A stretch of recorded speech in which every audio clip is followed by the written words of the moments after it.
السلام علیکم۔ 2017 میں کڈنی فیلئر نے مجھے ڈائلیسس پر شفٹ کر دیا تھا۔ وہ وقت میرے لیے بہت مشکل تھا۔ تب ایک دوست نے مجھے ایک ناول بھیجا جس میں کریکٹر ایسے ہی کڈنی فیلئر کے بعد ٹرانسپلانٹ کرواتی ہے اور سروائیو کرتی ہے۔ That really give me hope. Novel تھا نمن، اور یہ میرا نمرا احمد سے پہلا تعارف تھا۔ پھر پچھلے سال بک فیئر سے میں نے نمرا احمد کی ایک کتاب میں انمول خریدی۔ یہ ایک سیلف ہیلپ بک ہے جو 21ویں صدی کی لڑکی نے آج کے دور کے لیے لکھی ہے۔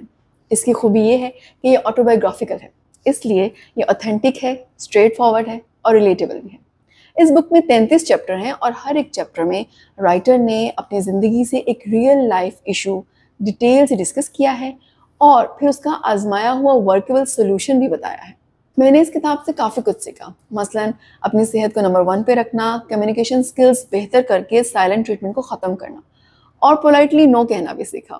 33 ڈیز کا یہ سفر میرے لیے تو بہت فائدہ مند رہا۔ یہ آپ کو بھی فائدہ دے سکتی ہے، اس کو ضرور پڑھیے گا۔